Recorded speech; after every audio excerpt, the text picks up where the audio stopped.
Welcome once again, ladies and gentlemen, to Deep Web3 Secrets. Today we have a very special episode I'm calling Human to Human. I brought my friend, coworker, colleague, and really just all around cool dude, AJ. And AJ does a bunch of stuff, and I do a bunch of things, and we do some things together, and we're just going to talk about our experiences in the crypto and technology space and the lessons we've learned over the years. AJ, how are you doing?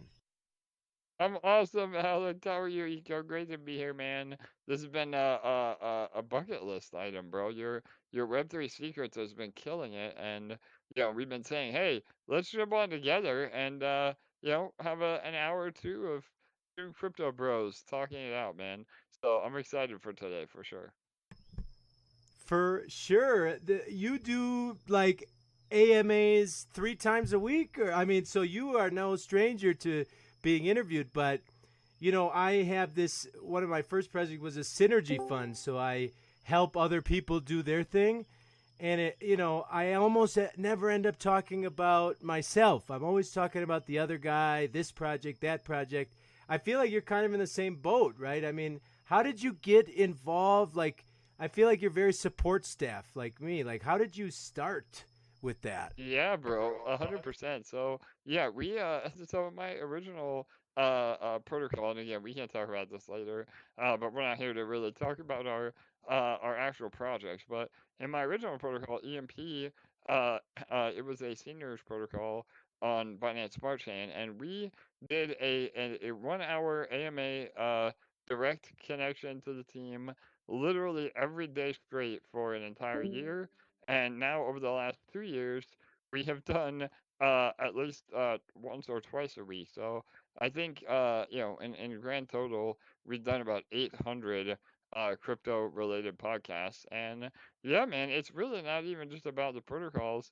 A lot of the original on air time was really just about educating people about crypto and creating better crypto users. That's why we had a lot of success with EMP, is because it wasn't about, trying to sell and shill. It was just about really trying to create better crypto users. And for me, I've always had a background in that. Again, to give a little bit more background on me, I've always been into the arts.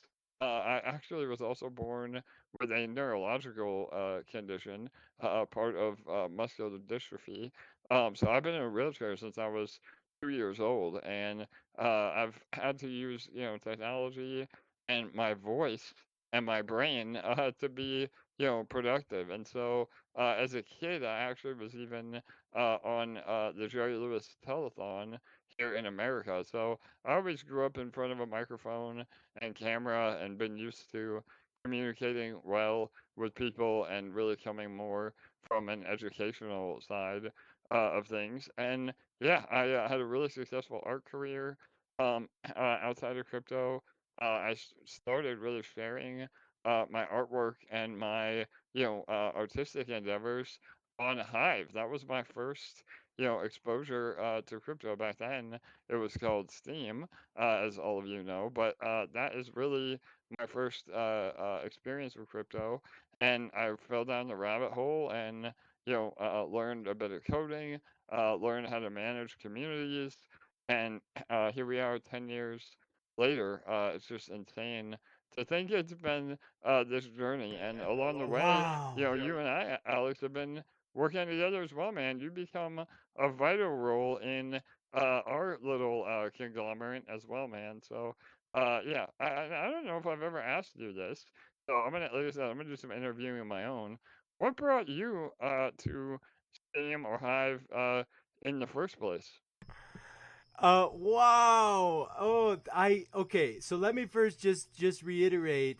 I really I really didn't know some of that, but the thing that struck me the most, I had to use my voice and brain to be productive, and just how Yes, brother. productive you have been. I mean, but wow. Okay, so my story is a little different. I dropped out of college. Now I'm a farm boy from Wisconsin, And my parents sent me to college, although they made me pay for it. It was like it wasn't an option. I had to go because it was understood, I felt, that blue collar work was not the way. I was always the smart kid, good at math. That's kind of the way I was the smart kid, good at math. And so they said, you gotta go. You gotta go because that's how you succeed in this world. And it was about 7 semesters in that I lost depression. I got depressed. I learned things about the world, things that, my whole worldview was turned upside down by reading and understanding and discussions. And at one point I had a vision of the future of the cubicle I was training myself into. And I said, I got to get out of this place. And I dropped out of college. And I had studied Spanish in high school 6 years. I had taken a semester or two in college. And I had the summer job. And so I got like my check from the summer job. I think it was $800. And I looked, I was like, I got to get a plane ticket. I'm getting out of the country. And I looked at Spain. I speak Spanish. Let's go to Spain. I heard Europe had trains and stuff. You could go around. And so Spain, $2,200 round trip ticket. I was like, oh. So then I was like, okay, a little closer. How about Peru? I've heard of Peru. $1,300. Oh, I didn't want to buy a one-way ticket. Like I wasn't suicidal. I just wanted to get out of for a while, and walk around and figure it out. So I don't know why, but my next search, I was like, Colombia. I don't know I don't know why, but $289. I grabbed that round trip ticket. I think it was 3 clicks. Clack, clack, clack. I'm going to Colombia. I don't know anything about Colombia. And that was the moment I told my parents. I had already dropped out. They didn't know. They didn't have to know. They weren't paying for it. They made me pay for it. They indebted me. No, I indebted myself because they told me it was the right thing to do. And I told them, hey, guys, I've dropped out, and I'm going to Colombia. And it was a very unique moment in my life. It was hurtful to my parents. They didn't understand at that time. My mom, who was my first on board, we'll get to her later in the story, but she cried, I think, for a few days. And she told me she loved me. My dad said to me that he thought I was an idiot and that I was dead to him because he couldn't live imagining if I was alive or dead. So it was just easier for him to imagine I was dead to him. And so it was, but I stood firm. I said, I got to do this. It's my life now, right? I think I was 20. It's now my life, so got to do it. And so I went to Colombia. I got some gear before I went. I got camping gear because I'm going to the jungle, right? I got like pots and pans and a tent, and I got some different things. And I arrived to Bogota, and it was the biggest city I've ever seen. It's a city of 9 million people. I'm in the middle of the city with a bunch of camping gear. This like white dude.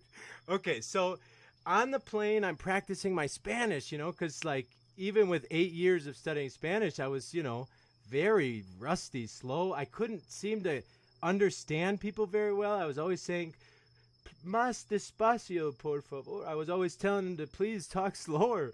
But I started chatting up these 2 kind of older ladies, I don't think they were elderly, but I was 20, so they were older ladies. And I was just chatting them up, practicing my Spanish because I'm going to go camping in the jungle, And we arrived at this huge city, this big old airport.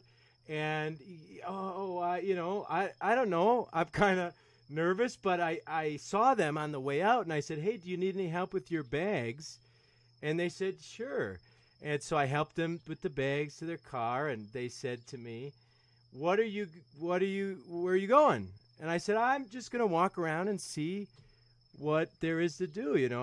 I thought I would try to get out of the city, but I'm just going to see. And they're like, oh my God, you're going to die. This crazy gringo, he's going to die in the streets. No, don't you have any contact? Don't you know anyone? And it just so happened that before I left, my grandfather had told me to contact his kind of girlfriend. and because she had an old housekeeper, an ex-housekeeper that was from Colombia. And so we went over to her house and we called the ex-housekeeper, and she was in Texas, but she had a niece, and we called, and she sent me the email of the niece. So I had emailed the niece, and the niece said, I'm in Cali, but I got a friend in Bogota. And so I had, just so happened in my front left breast pocket, I had a phone number of my grandpa's girlfriend's ex-housekeeper's niece's friend.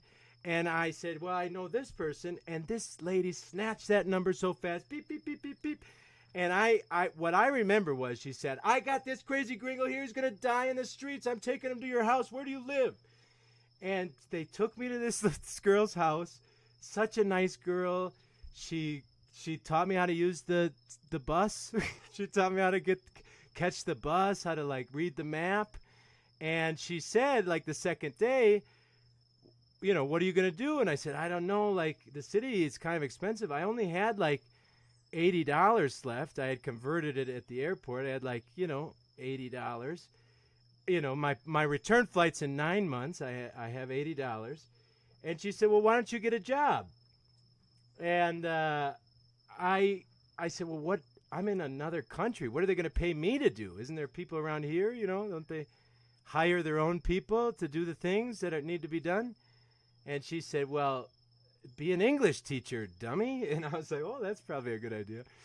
So I got a job. I called up some places, and, a lot of, like apply online and the website. Okay. And I called the next one, and there was this guy, and he was like, oh, my God, can you come in tomorrow? And I was like, yeah, I'll be there tomorrow. And I took the test, the English test. I failed it. And but he liked me. He said, you've been studying economics. You've got the lingo. You got the vocabulary. I want you. I'll teach you the grammar. No problem. I'm going to teach it to you. Because I have these big companies that are, these are my clients. And these middle managers and upper management, they need to travel to the United States of these multinational companies. They need to travel. And they need to speak English in their presentations, their PowerPoint presentations. And okay, great. And so, the first 6 months, I was elbowing it up with upper management for multinational corporations in Colombia, helping them give their presentations. I probably learned as much there with them about business as I did in business school. But that day, after I failed the test, he took me in, and I sat in a room waiting, for some paperwork, and this beautiful, amazingly beautiful girl walked in, and she was handing me some paperwork, and she said, hi, nice to meet you. And I said, oh, my gosh. And she speaks English, and so later that day I asked her, like, where – she says I asked her out to lunch. I said – hey, where to eat lunch around here? Anyways, this is now my wife. I met her the first day at that job, and she's from a small town. We connected, and we started homesteading. We started without land. We started, I have a friend who just started the dumpster diving community on Hive. But we started out just scrapping it up. I eventually, after 2 years of working in Colombia, I went back to university. I validated I got credit for the crazy dropping out I did. They gave me credits. I have a degree in Spanish language and literature now. And now that I was 24, I was eligible for the Pell Grant. So I got the Pell Grant. I went back for 2 semesters. But I kept thinking about that pretty girl. And so I went for 2 semesters. I got the Pell Grant, and then I started studying sociology at a distance. I went back to Colombia, and, in the United States, the Pell Grant wasn't enough. Like, it was help. But in the small town of my girlfriend, there were 4 of us living on my Pell Grant. And so that was my first eye-opening, like, lower the cost of living. And we continued to use that strategy, lower cost of living. And we scraped together some money, and I went to my grandfather, who always supported me. He was a farmer, and I'm a farmer at heart. I work with him on the farm since I was 11, and I said, Grandpa, I want to buy a farm. We had gotten married at that time, or we were about to get married. I said, we got to get a farm. We've been working on other people's farms. We've been visiting. We've been learning. We want to get a farm. And so we had scraped together a little bit of money. My grandpa said, no problem. And he loaned me some money at 9% interest. Oh, God, I love my grandpa, but like, my family was always like bootstraps, always blue collar, And so we bought the first farm, and we were poor. My gosh, we were coffee farmers that were trying to transition to permaculture. There was no money. It was every year the coffee gave less because we weren't fertilizing it. And like, it was getting to the point where I didn't know what to do. And I was starting to look at other options. What I had done is I had started to put together a WordPress blog about my experiences, and I had spent in 2 years. I had installed the lamp stack. I had learned how to use servers. I had learned a little bit of code in a half a dozen different languages. I'd won a Visual Basic coding competition in high school, but I learned some things. But in 2 years, I had managed to put out 4 blog posts, but I had managed to become a mediocre sysadmin. Right? I had only done 4 blog posts in 2 years about the farm. But when I started looking into the crypto, one of the ones that they say check out Steam. So I looked at it, and it wasn't about the money, man. I was like, oh my gosh, my lamp stack. You mean they're going to host this for me and I can just focus on writing? That was what got me into Steam. Sorry to go off the rails there, but I got into Steam because they would host my blog. I started writing about the bananas, and I won a competition from the Marky Mark for a 500 HP delegation about a banana post, about cleaning my bananas. Those are my first blogs on Steam, are bananas. And so that's how I got in, man. Try to bring us back on track, AJ. That was my long story there. I might clip that out for No, I oh might my clip that God, out. Alex. Buddy, you gotta keep that. I love it, bro. I was loving that story. Holy cow, you were the original digital nomad. So, oh man. And again, we get along so well on many levels. My family is also farmers, and I long for the day that we can retire on crypto and just get a big piece of property with some cows and live on the land, man. That is definitely the ultimate goal. And hey, maybe Yes. we even do that together down in Colombia. I know we have a lot of plans. Again, it's a whole nother podcast for the eco farm. But yeah, man. Again, bro, I love that. That was a killer background, and I've heard little bits and pieces of that, but to hear how it all went down is awesome. So, oh, you there? Did we lose you? I was muted. Sorry. Yeah. Oh, there you are. No worries. Yep, now you're here. I hear Tech. you. Yeah. I mean, we'll get into that stuff maybe on even another show. But we've got cows, guavas, avocados, pineapple now is going really well. But yeah, man. Even technically, I think me and you already own some land down here. But that's a story Yes. for another day. I want to ask you a Yes. question though about community management because you identified that as kind of one of your skill sets.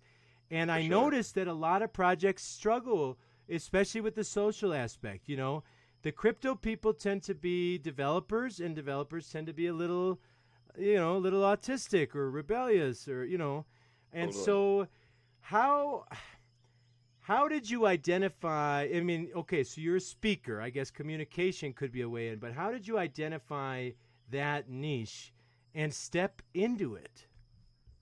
Yeah, brother, this is a great question, Alex. So, I mean, honestly, bro, it's just and this isn't me, being egotistical, but my strong point has always been interpersonal skills. And, as you said, that is the exact opposite of what, developers and actual builders usually have.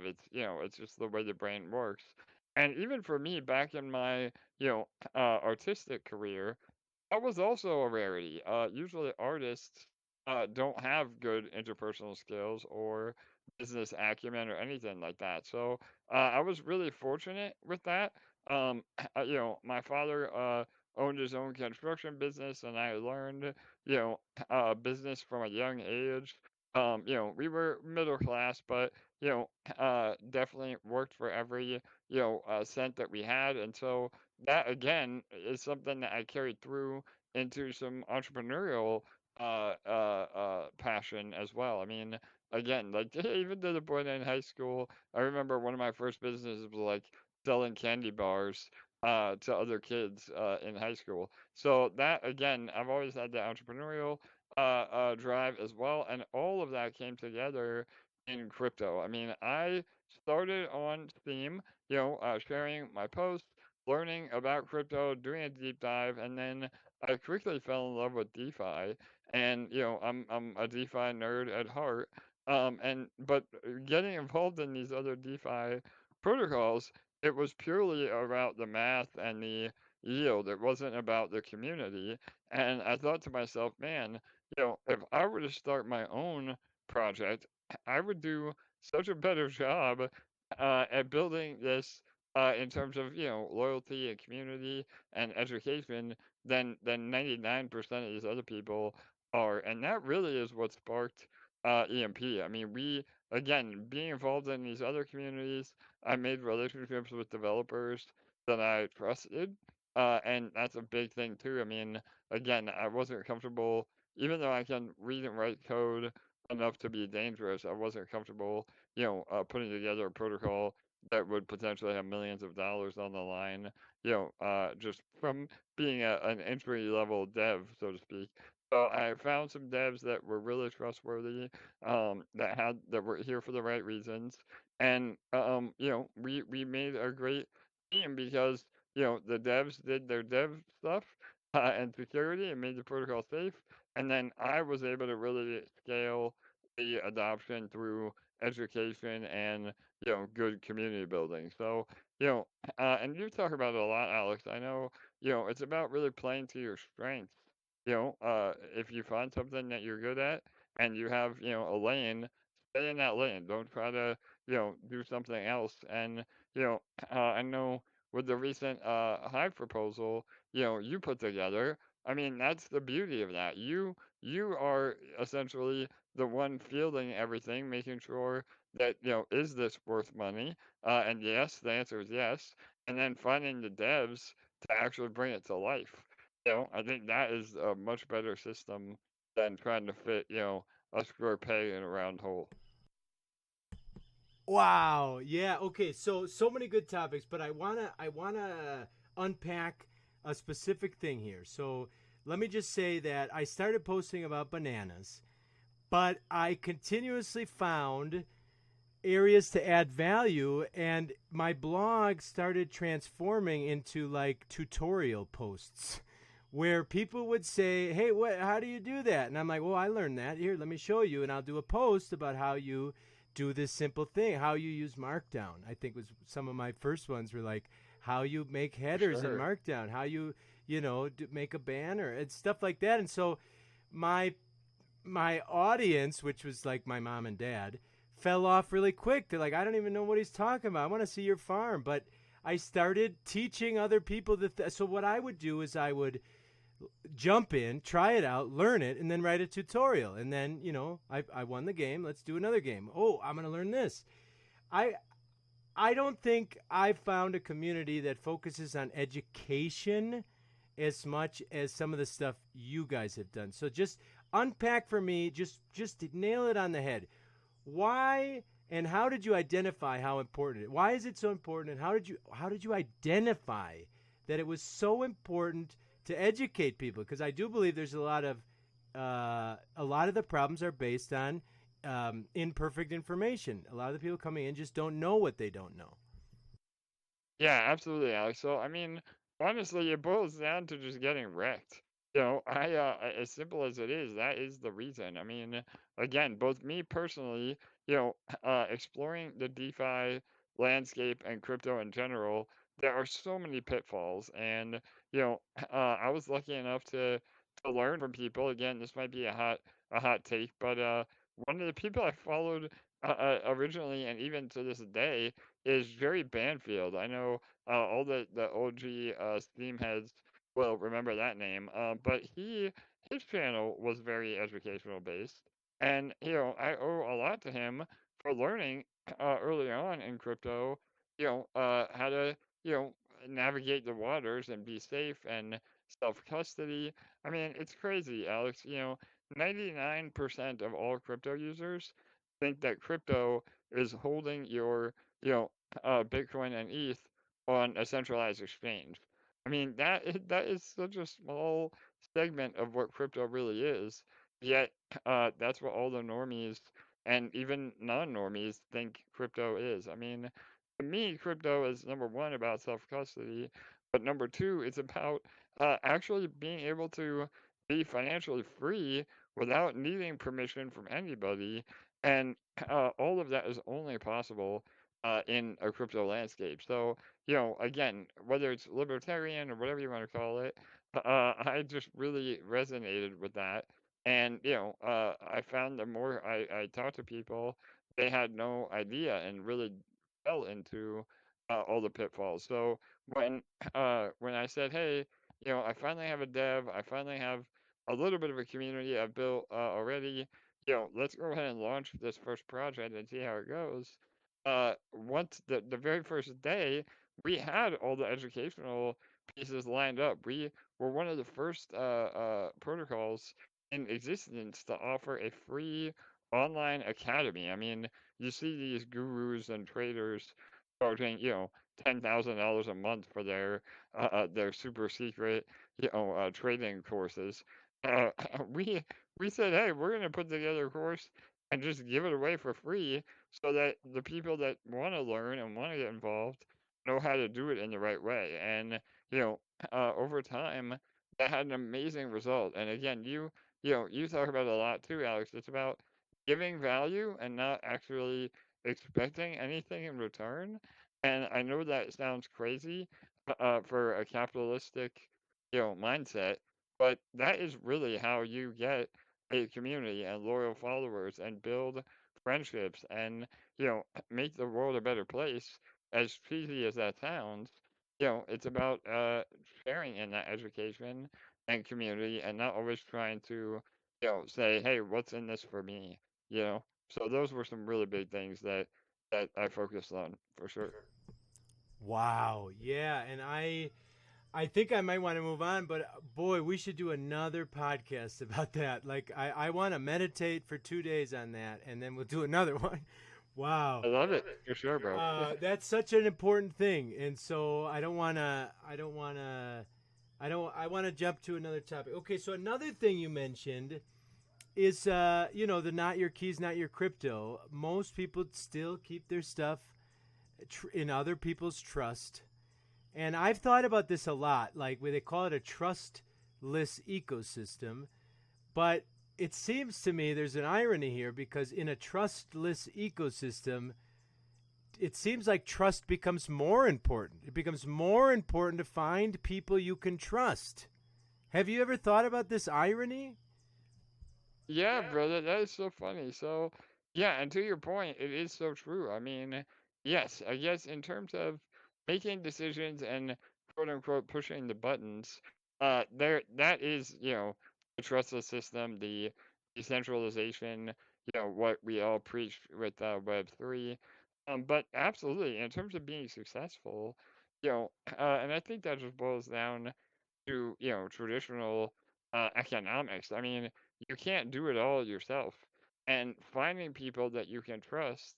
Again, I mean, I would trust you, Alex, with my life, and we've never met in person, and to have that sort of a relationship is really only possible through the internet and through crypto. And we joke about it all the time, but the way that you and I work together, even if you were a scammer and it was all a big joke, you are actually making more money being the quote unquote good guy as we are building our empire together.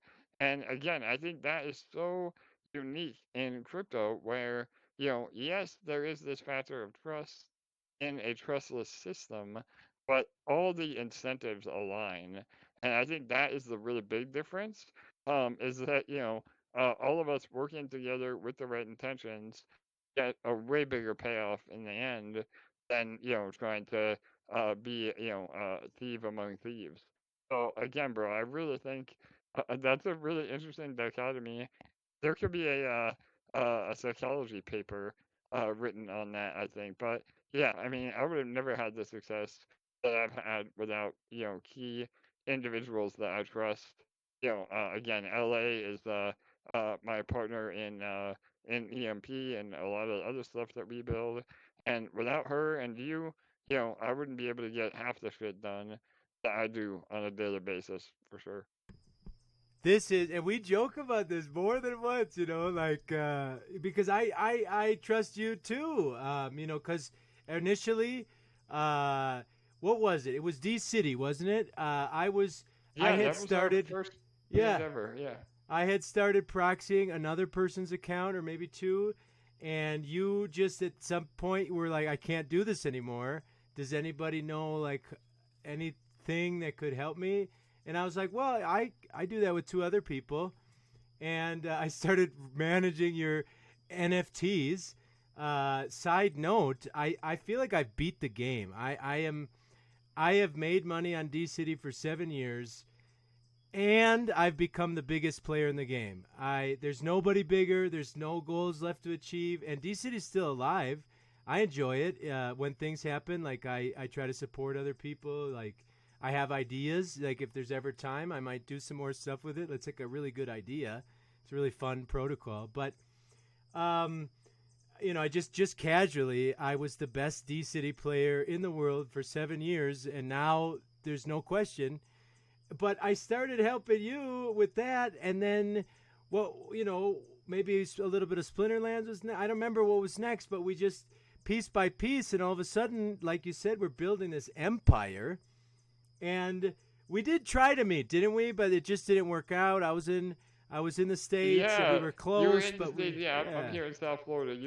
Yeah, bro, we almost had it happen, but we will. We'll meet eventually. Yeah, I so think, yeah, I'm gonna put the pin right in the Disney World, and we'll meet there one day. I'm visualizing it, man. perfect. That's how things happen. It's gonna happen, but it doesn't. It's not about having like met you. I know you. I love you, man. Like, and so Yes, that's brother. that's how the honest building. And so I'm just gonna say it one more time. I'm sure there's more to say on this, but we realize that you can make more money building honestly than scamming. And I'm not a scammer like at heart. I can't do it, but like even if I could bring myself to do that, and I think it's one of those things. I like to think humans are good, but you do it once and it gets easier, and then suddenly you're a scammer, because that's how you. It became easy. It became a habit to do it that For way. sure. Um, but I just never, it never occurred to me that would be good for anyone. I'm an expanding the pie type guy. It's a philosophy. I don't believe in zero sum. There are some zero sum games, but generally the game is all about expanding prosperity for everybody. And so maybe that's part of the secret of giving value and not expecting or demanding anything back. Maybe that's part of that. Um, but For okay, so sure. you are in the United States. I just had a boom light bulb. What is going on with taxes? Like, does that bother you? Are you affected by that? Like, I, Yeah, so yeah, go ahead. yeah, no doubt. I mean, obviously, in this landscape, and I am doxxed, which is a rarity in the space. Again, AJ Brockman, you can look me up. But yeah, I mean, obviously, under the current landscape, there is still a lot of gray area, and with the new administration here in America, whether you love Trump or you hate Trump, you can't argue with the eventual support that he will be giving to the crypto industry. And we've already seen it happen. I mean, the SEC is a lot more crypto friendly now. Whether or not the crypto strategic reserve happens, which I think it will, it may not happen as fast as people hope. But again, I mean, I'm in this for the long run.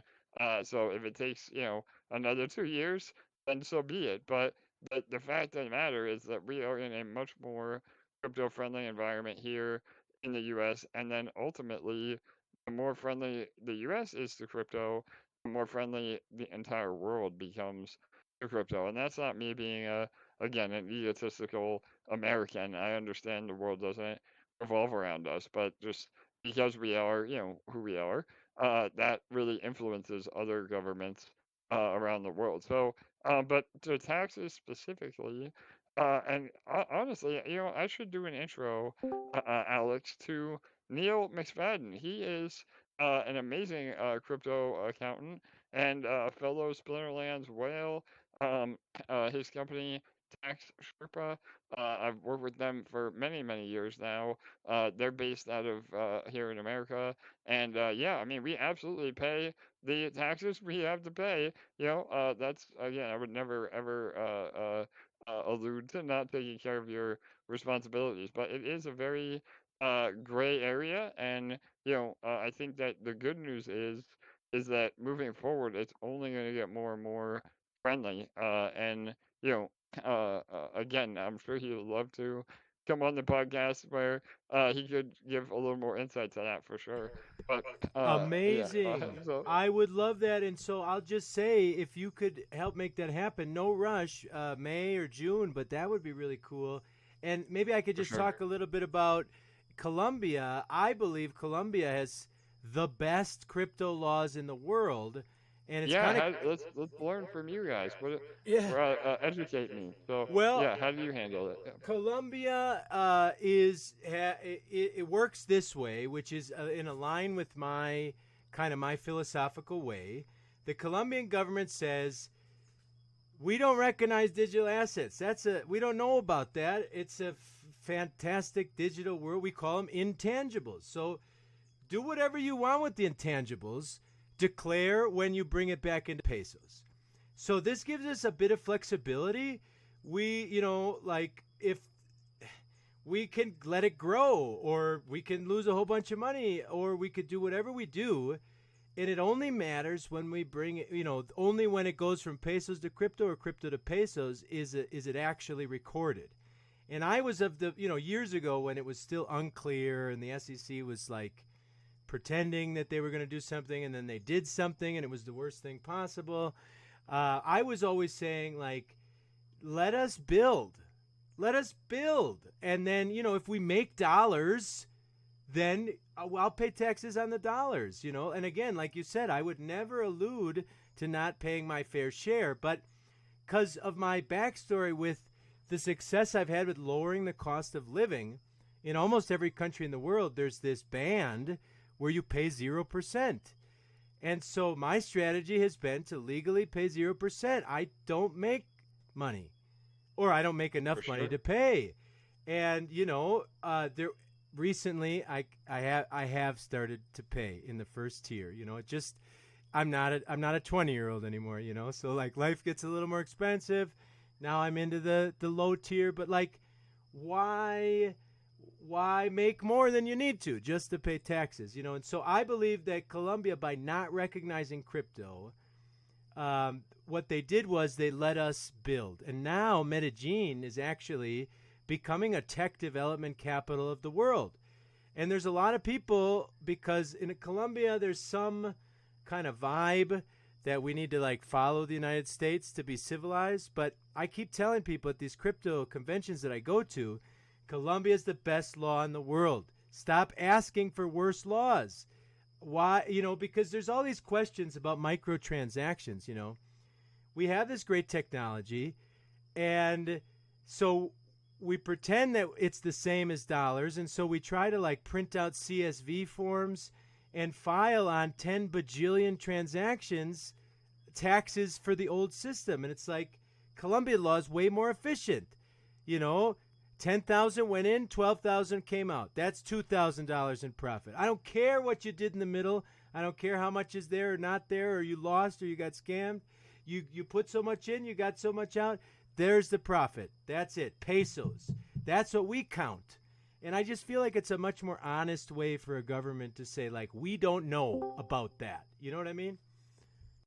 Yeah. No, I love it, man. I think that's like the common sense approach to taxes. So yeah, and again, I know, again, not getting too much into my personal strategy. I mean, there are a lot of ways, even under the current rules, that are a lot more aggressive. I mean, utilizing crypto loans is another really important way where you can borrow against your crypto holdings and live on that income, and that isn't considered income because it's a loan. So there's a lot of cool strategies out there, and to your point though, I think overall, and I love that again you always preach this, it is about living within your means. I mean, I think that is something, especially here in America, everybody has $10,000 or more of credit card debt. They live in a house they can't afford. They drive a fancy car they don't need. I mean, again, all of that is way wasteful when you can just live modestly through crypto earnings. I mean, I've been full time living on crypto even without my projects because all the money we make in the projects go right back in. That's been a big selling point of what we do. We leave the value in the ecosystem. I make my money on my personal crypto endeavors, and it is a way to earn a very nice living, as long as you're not trying to buy Lambos and mansions. And again, I think the more that we build our wealth in crypto, we can afford that lifestyle, on the next few cycles, as we continue to, grow with the overall market. I still think we're so early. And again, you and I talk about this a lot. I mean, even though we've been here for 7, 10, 12 years already, I still feel like we are really ahead of the game, now that institutions are getting involved. And I do think in our lifetime, we see the infamous $1 million Bitcoin for sure. Amazing. Okay, so again, so many good things, but I want to touch on one of them.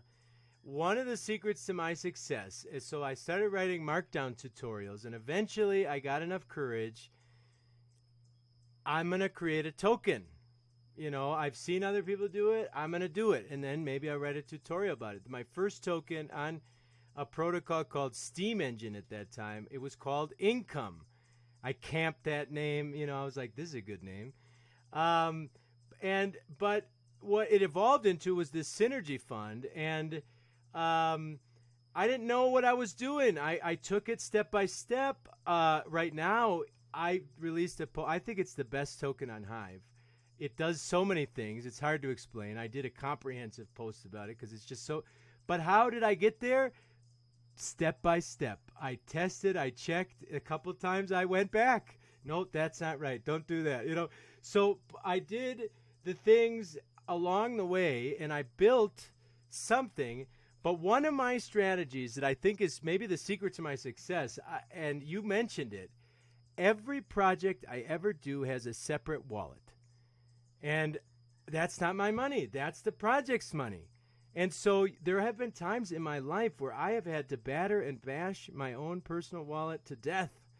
It seems like, although it actually there's some money in there still, but my projects, that's not my money. And is that an accounting trick? I thought that was obvious, but I've worked with so many projects where it's like it's all mixed up, and at some point they need money, and it's just that there's the money, and they start eating their protocol, their project, their whatever it is. They just start eating it, and that's a death spiral. So I don't know if you want to touch on that a little bit, like the power of just the I can make a new wallet. Yeah, It's a new wallet. Just yeah. separate it. Yeah, no doubt, Alex. Again, it's funny. The most simple fixes are always the solution, but nobody ever does that. And no, I agree 1,000,000%. I mean, again, I think there is a little bit to be said. I mean, obviously, as your project grows, you know, there is requirements to spend, to get the proper help. Hire a community manager, hire marketing. I mean, so there absolutely is expenses that go into a protocol. But yeah, it's absolutely not funding, a personal wallet. I mean, again, it blows me away that has just become the norm on a lot of other protocols, and it's a very easy fix. I mean, again, that is the progression crypto, I think. As people become more and more educated, they will ask those right questions. Is there a dev wallet? Is there is there transparency here? And I love that the blockchain can provide that, as well. I mean, again, if there is embezzlement or anything else, it shows right there on chain for those that want to take the time to look into it. So yeah, that's always been an ethos of ours from the beginning because we got scammed, before our protocol from other devs where, you like what you hear, they tell you the right things, and then one day you wake up and all the money's gone, and here we are with another rug. So yeah, I think that has been coming from a place of being hurt by that. I've always wanted to not do that, and for the health of the protocol too, it does absolutely make it more sustainable and more give more longevity if you're not siphoning, funds for personal gain out of it. And again, that doesn't mean to say, tokens don't go up forever because obviously, there are a lot of existential factors, early buyers that get paper hands and dump. But overall, the economics are way healthier with founders that actually have a vested interest in the project succeeding, not just a paycheck. Yes. Okay. So there's definitely a couple of things here for sure. But okay. So let's start here. Um, Paycheck. And so that definitely ties back into cost of living. It's happened to me twice. But this is one thing personally, it is now a red flag for me if a project uh, leader lives in California. I don't know if that's like racist or I don't know if racist is the right word, but like if you live in California, that's a red flag. Your living expenses are too high. I know it. I already know it. I've been through Yeah. this. I mean, is that too simple of a rule, or what do you think about that? I love it, man. No, absolutely. I don't think it's racist. I mean, again, I think it's maybe smart to consider again all the existential factors. And, again, as we become better crypto users and better investors, those are the sort of questions that you have to ask yourself. And it's ultimately up to you. I mean, maybe I'm okay with somebody living in California because I like another part of the project. Or again, I mean, it boils back down to this self reliance. Where, and again, this is something without getting too political or personal. I think it's what a lot of people are missing in their genetic makeup these days. Where there's very little self accountability. People want to follow the herd. We see it with KOLs or key opinion leaders, influencers, whatever you want to call them, rather than doing their own research, which again, DYOR, I mean, we say it all the time, but nobody really does it because they're too lazy. They just want to listen to what the next influencer tells them to ape into, the next shit token, and it goes to zero. So I think it really boils down to, asking yourself those questions again, where does the dev live? What is their cost of living? What are the expenses of the protocol? What are the economics? I mean, really, truly doing your own research before getting into projects. And if we all started doing that, crypto would be a much healthier place overall, for sure. Yeah, and that's just one of the reasons I started the Deep Web3 Secrets, so that we could openly and honestly talk to people. For Everybody sure. everybody has their things. Like probably between me and you, we got 30 things. But I'm trying to open a space where the key point is not shilling, it's sharing. And so, like we all do things where we got to shill, we got to sell, pitch, convince, or try to explain. but I want more talking as well. Now, this is the thing. We've named two. Not your keys, not your crypto. Do your own research. These are the most repeated phrases. It's like a meme, but like, wait a second. I thought the memes were cultural. Like, nobody does this. Wait, why are we, how is it the fact that we all know these phrases and repeat them, but nobody or few are doing them? How did that happen? Yeah, no doubt, man. Well, I guess they, stereotypes have a basis in truth, right? So again, not, it is what it is, I guess. But people, again, I think just it boils down to either naivety or not being in the space long enough, or laziness, or whatever it might be. But for me, as a crypto veteran now, again, I consider myself that. After 10 years and multiple life savings, both lost and made back. I have the right to say that, I guess. But the whole point is that you do actually start doing these things the more time that you spend, in crypto. And I know you and I are now full-time crypto. A lot of people are not full-time crypto, and sometimes it takes the commitment, to put those 10,000 hours into something to really become an expert in it. And when you do that, then you are doing your own research and you are having self custody, and it finally clicks, why these memes or stereotypes are said is because it's true, but very few people actually do it. Nailed it, man. I think that's exactly right. And I love that touch into the 10,000 hours. I think that's pretty much validated across society and scientifically. So maybe that's just it. Maybe you gotta For sure. take your lumps, Maybe you gotta take your lumps with these new technologies. So that is very interesting. Okay, so let's jump ahead now. We've been talking for 45 minutes, so this is really great. But what's we got maybe a bull cycle now. I'm still very excited about it. We're building.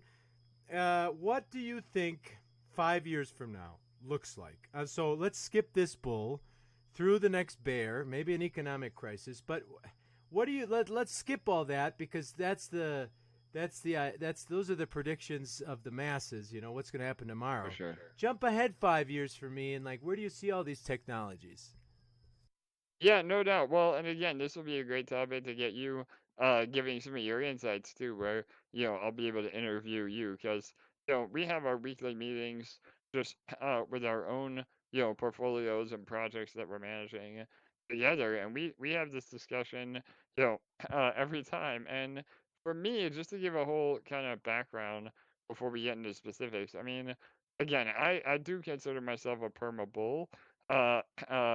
Sometimes it's to my downfall, which again, with Alex, that's why we make such a great team.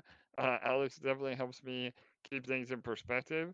I think Alex is probably a perma bull as well, but he's much more conservative uh, than I am. And it's good to have that as part of your circle. You want people that are giving you counter arguments or counter views to your own views because that will help you make a better decision in the end. And for me, I mean, again, uh, basically all my net worth is in crypto.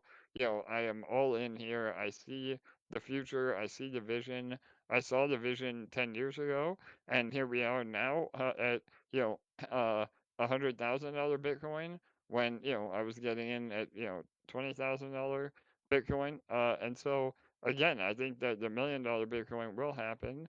The reason I keep saying Bitcoin is because obviously the overall crypto market is really hinged on that. But I also, I mean, again, a lot of our protocols have exposure to Ethereum. I'm really a fan of diversification. Again, within reason, you have to pick the winners, but it is a good idea not to have everything in one particular asset, and we do a great job managing that. And honestly, whether it's this cycle or the next cycle or 50 years from now, I think the most basic comparison I can make is would I rather have my net worth in crypto or real estate or American and traditional stocks? And when I ask myself that question, there is a clear winner. I mean, having it in crypto, the upside potential is so much higher. The yes, there's a lot of volatility, but if you're here long enough, it's only been up and to the right over year time frames, and you have such less headache than managing a rental property or anything else that might even give you half the returns that crypto does. So for me, it's a clear choice. For other people, they may think I'm crazy, and that's okay. But it's been working out really well for me, uh, since I got involved, and I don't have any reservation that it will continue to work out in the future. And I do think we see somewhat of an extended cycle as well, especially with a Bitcoin strategic reserve or governments and you know multi-trillion dollar billion dollar hedge funds, ETFs, all the economic energy that is coming into crypto over the next few years. It's already happening right now, but I think it will only get better. I do think we see, crypto competing with gold and silver market caps combined, and ultimately, you know, really becoming another world reserve. And again, I don't view crypto necessarily as currency, but I do see it as a hedge, the next financial sector that everybody has exposure to, moving forward. And so all of those things, when you step back, are really positive for crypto. And yeah, I'm not going anywhere. But Alex, I know I'd love to hear your view because you help me all the time become a little more realistic in taking profits and not being overexposed. I mean, as a lot of you may know, uh, I had over $1 million in assets in Splinterlands, and that's a lot of money to be in one particular project. Now, I love Splinterlands, and haven't really sold anything other than the overall prices coming down. But the point is that you don't want to have all your eggs in one basket, and you remind me of that all the time, Alex. So I'd love to hear your view. Wow. Okay, so let me just summarize a couple of great things. I love your comments about time frame, right? I do think I consider myself a perma bull, and so working with you probably makes me a little more bullish. But at the same time, yeah, you also give me the opportunity to provide that, a post against which we can manage the middle ground. So one of the things I learned is that you should always take profits.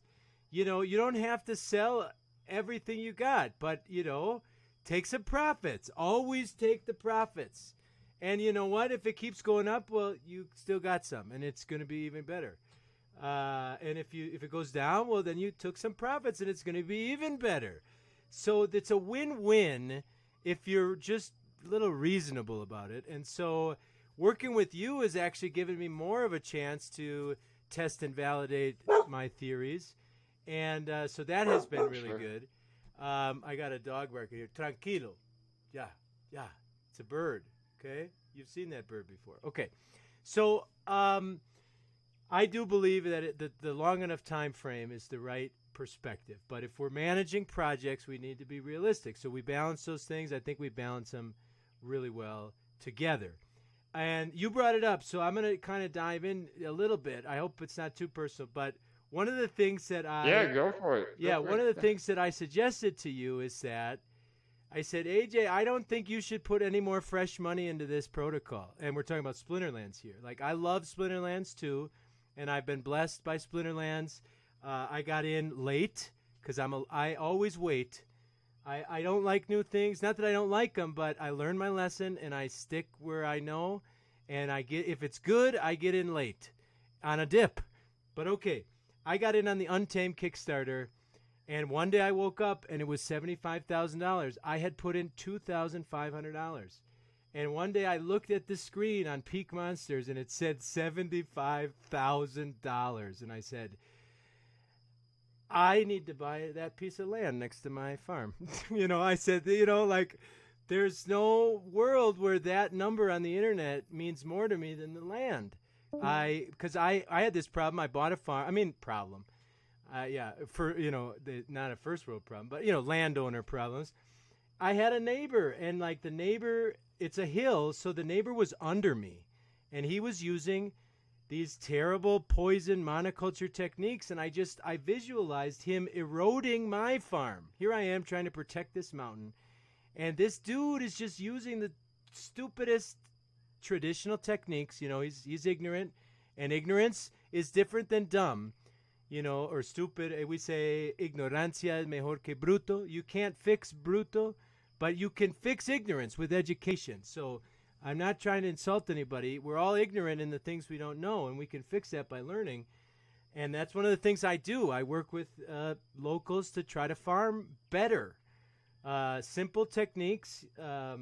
Okay, so, but that farm was really important to me.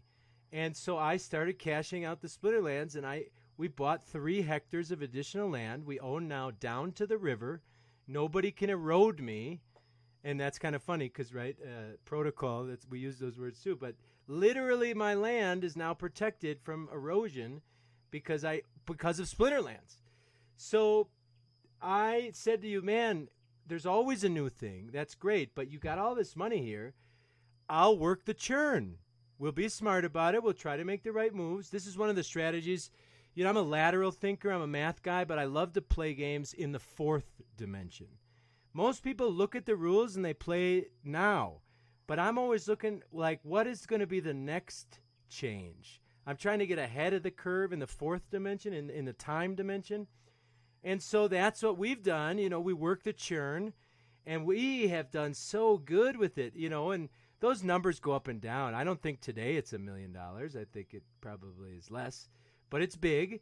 But we work that churn, man, and sometimes we do okay, and sometimes we do really great. We get it right. We get it righter than anybody. And so, I think, and maybe you can comment on this, I think I've been able to add value to you by telling you, no, stop. Don't put any more fresh capital into this. You have enough. Yeah, absolutely, Ego. And again, man, that's the collector inside. And again, there is a difference between an investor and a collector and what you're doing, emotionally. And again, I think that's definitely a reoccurring theme is that the best investors are able to disconnect emotionally from their bags, and ultimately that puts you in a much better position. And yeah, I mean, we have so much in Splinterlands. It's not a matter of wanting to leave or thinking that there's trouble in paradise. But it's about being smart with how we're allocating and what we're going into. And you mentioned working the churn. I mean, we've even hired I have another part of our team in terms of our Splinterlands management. Burl Ballard. He's our player. So we have all hands on deck. Again, pun intended.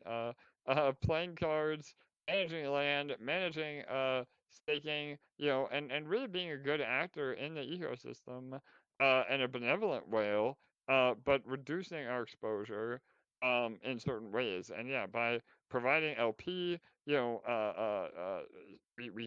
won one of the latest auctions again. So we're definitely still participating and not looking to extract value, but we are looking at it in a smarter way of how do we position ourselves so that we're protected. And I'm with you, man. I mean, again, the I think a lot of people see those dashboard gains and get numb to that, and that's been a big regret of mine in many protocols where on paper, you're a millionaire and you just don't take advantage of that.